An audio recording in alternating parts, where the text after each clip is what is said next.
Hey guys, how we doing? Mr. Kavanaugh here. I'm going to go quickly through some notes that I have on the presidency.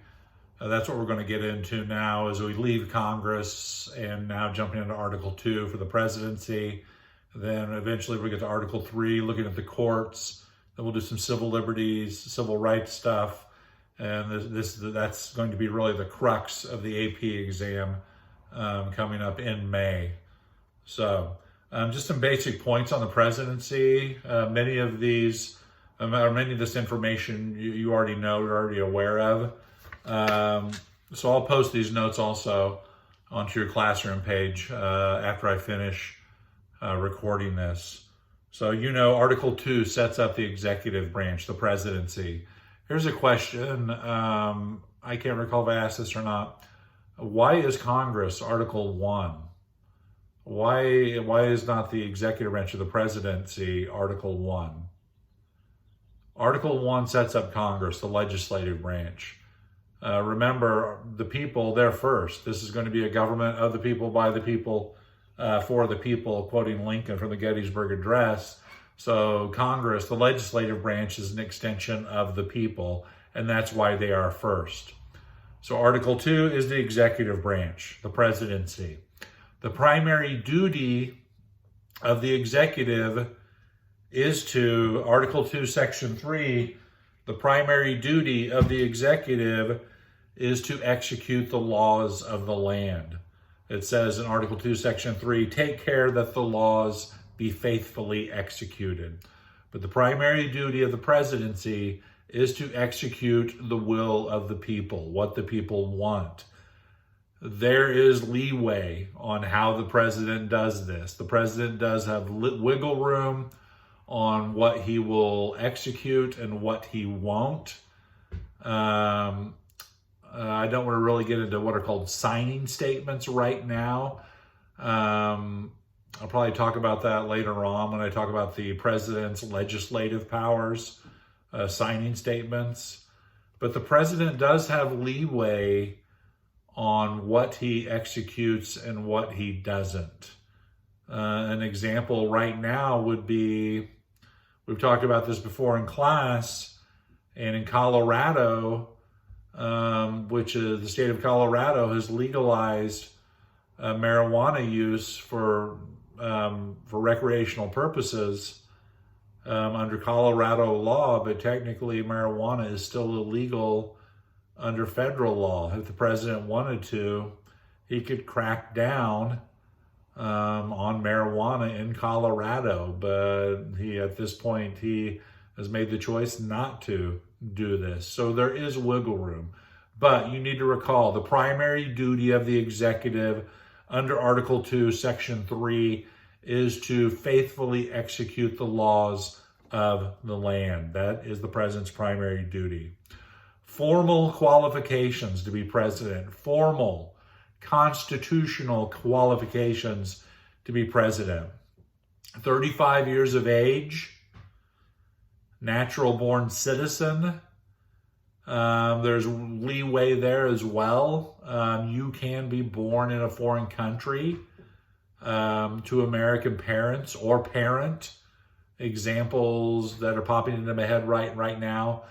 John McCain ran for president against Barack Obama. John McCain was born in Panama. He was born in the Panama Canal Zone, but he was born to American parents. So he could run for president according to legal, constitutional, presidential scholars. He was within the parameters. Ted Cruz, senator from Texas. Ted Cruz was born in Canada. His father was Cuban, but his mother was American. And the scholars that be said that Cruz did fall into the natural born citizen realm, being born to an American parent.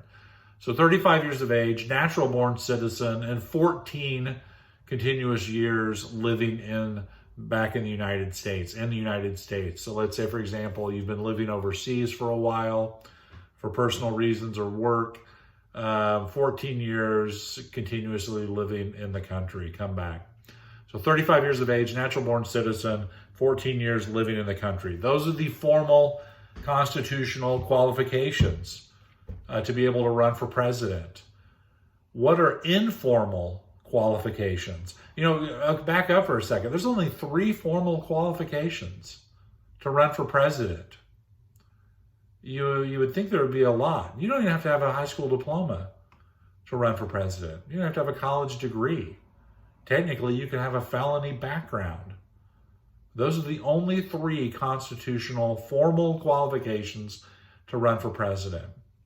The reason being is the framers wanted it to leave it up to the people, what's called the electorate. If you are a voting aged individual, which check out your Google Classroom page, I did submit you a link to the Secretary of State's page. If you're not registered to vote, make it happen. Register to vote and vote. A quick side note, I want you to think about what changes do you think we'll see or should we see to voting after this is all over, after the pandemic's over and now we can socialize again, get out, be in the same space together. What changes do you think we'll see or would you like to see regarding voting? Time out for a second. I need a drink of water.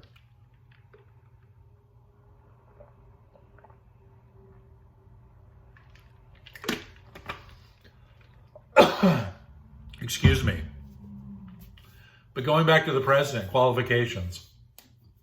The framers wanted to leave it up to the electorate. If you're a voting aged individual, you are part of the electorate. And they wanted to leave the decision up to the people and let them, without so many requirements, make the decision really on informal qualifications. Informal qualifications are, what do you look for, or what does the electorate, American public, what do they look for in a candidate? What do they want to see? Quickly, on the top of your head, what do you look for in a presidential candidate? And I'll wait a second while you percolate on that. Actually, I'll get another drink while you percolate. What informal qualifications, what do you look for in a presidential candidate or a possibly a president?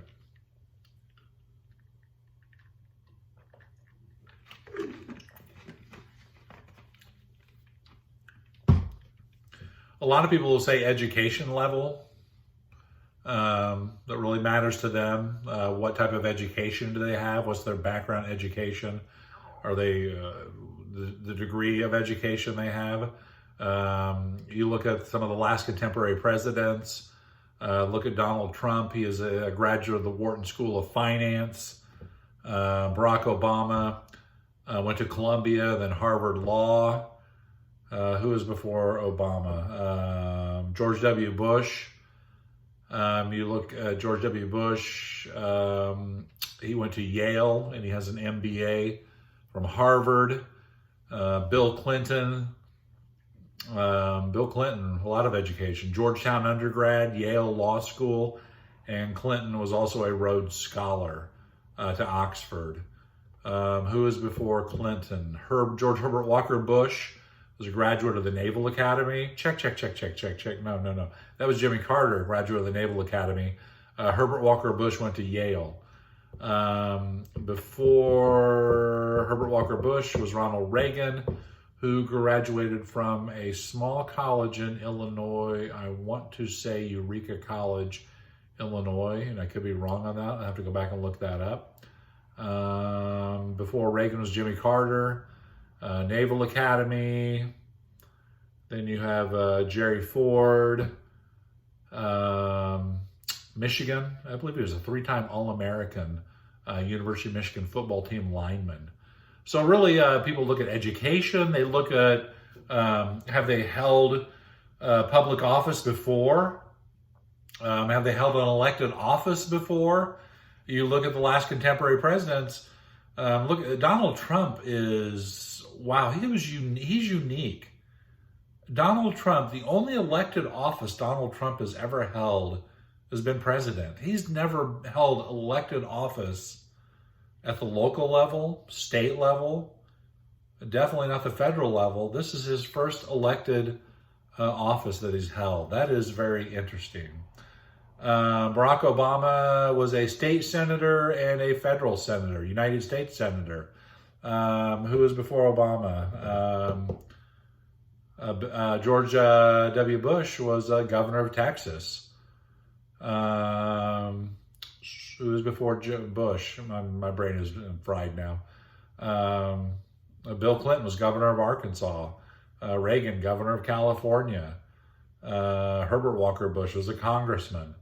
And so all these guys had held elected office before. So people do look at previous elected experience, or previous office experience, have they held an elected position before. That used to be a big thing. Really, Trump is breaking a lot of molds, if you will.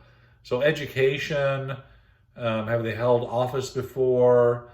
Some people like to see a business background. People look at personal issues. Religion used to be a big issue. Religion, not so much anymore. Military background used to be a large issue. It's not so much anymore. Age is another issue, which is, it's coming back. These guys, they're running now. Biden and Trump are both in their 70s. Age, it was an issue. Family was an issue. Race is an issue for sure. Gender, definitely an issue. I wish we could discuss this in class, because we always have a great debate on gender. And are people ready for a female president? I would love to get Jonathan and Lindsay debating this issue. I think we'd have some fun on this. And who would vote or would not vote for a female? I've had actually students before who said they would not vote for a female for president.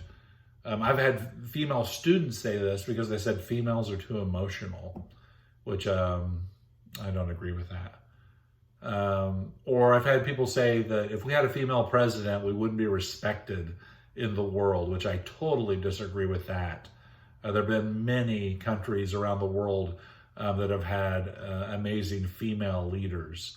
You look right now at Germany, Angela Merkel, the leader of Germany right now. So I disagree with that. So gender is a big issue as well. But these are all informal qualifications that people look for when selecting a candidate for office. And I want you to think about that as well. What do you look for when looking at a candidate or somebody who wants to be president? So think about that. So formal qualifications, informal qualifications. Term of a president. How long can a president serve for? Well, it used to be there were no term limits. The first president, George Washington, he'd had enough after 2 4-year terms. He said, I am out of here. And after that, every president after Washington just followed that precedent that he had established of 2 4-year terms. And they didn't seek office after that. Until we get to which president? Right, FDR. FDR was elected to 4 terms. He died in the middle of his 4th term. So FDR, longest term in office, elected to 4 terms as president. On the other end of the spectrum, who served the shortest term as president?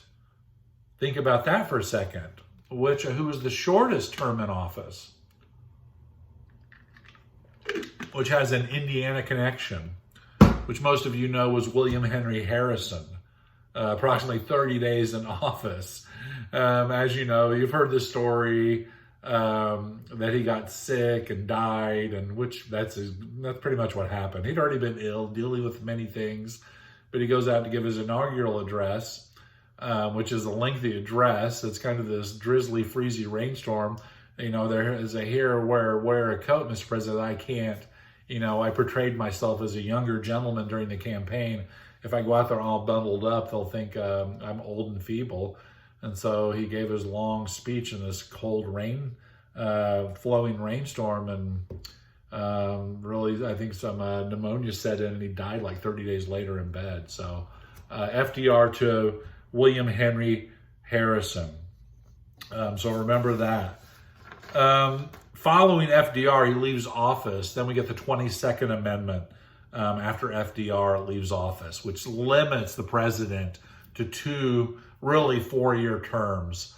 It talks about the length of service that the president can serve after that. Really, technically, the president could serve in modern times 10 years. If a president were to leave at a certain point in his term, the vice president would take over, maybe finish those 2 terms out, remaining 2 years out, and then that person could then seek 2 terms of their own. So technically, an individual could serve today 10 years. But really, the 22nd Amendment to the Constitution, remember that, is really going to limit the president to 2 4-year terms. New presidents, their term begins on January 20th, following the election in November. The president will be sworn in at noon on January 20th, following the election in November. That's set up by the 20th Amendment to the Constitution of when the president's term begins. Quick side note on elections. I want you to write this down, put a big asterisk next to it. Constitutionally, all elections are left up to the states. How states conduct elections, how they do them, is left to the states. If everybody has to go to the polls, it's up to that state. If everybody does a mail-in ballot, it is up to that state. But each individual state will determine how their citizens will vote in elections. It is up to the states, elections are. Remember that. That's huge. Roles of the president. The roles he plays all day long, every day, from sun up to sundown. Some of the major roles that the president plays. He is the chief of state. So he is the chief diplomat. He represents the country around the world, even though he does have cabinet members that handle a lot of these positions for him, or these jobs for him, like the Secretary of State is jetting around the world representing the United States. But technically, the president is the chief diplomat. The president is the chief of state. The president is the CEO of the country. He's the chief executive of the country, implementing the laws of the country, carrying them out. He's the chief citizen. When people think of the United States, the first person they think about is who the president is. The president's the party chief, which is not something he does on the weekends. It's the president technically is the head of his party. So right now, Donald J. Trump is a Republican. He is the head of the Republican Party. Barack Obama was a Democrat, head of the Democratic Party. The president is the commander-in-chief of all armed forces. Commander-in-chief. So all day long, the president is jumping from role to role to role, doing his job. Pay and benefits. The president makes $400,000 a year, and there's a multitude of benefits as the president of the United States. But $400,000 a year, which is nothing to a comparable CEO position. I mean, that is nothing. Actually, it used to be $200,000 a year, approximately two or 250.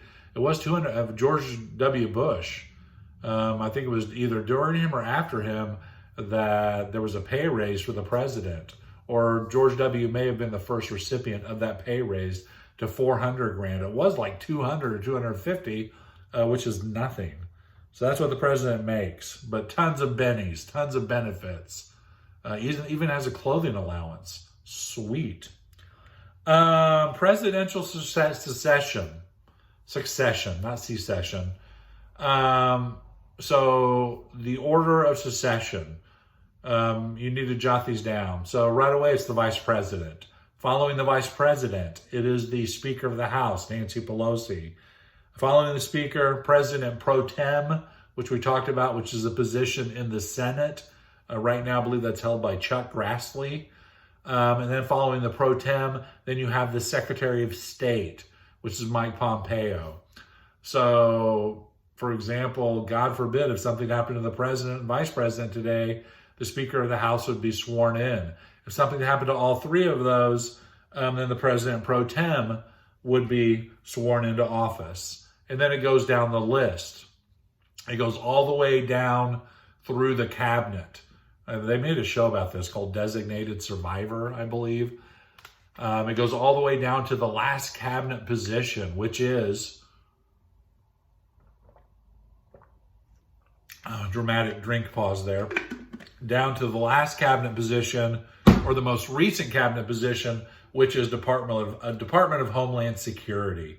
If we get that far, though, whew, you're on your own. I'm out of here.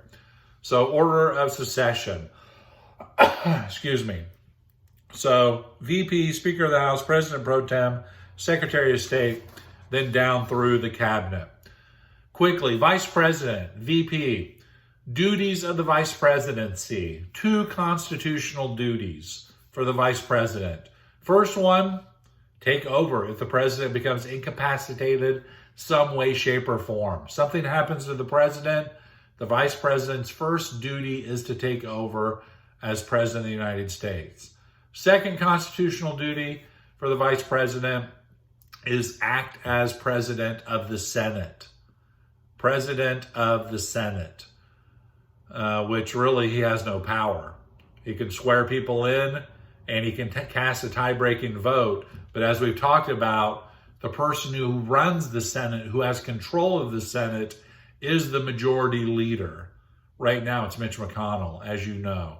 So really, those are the only 2 constitutional duties that the president has. He does other things, like right now, Vice President Pence is leading the coronavirus task force.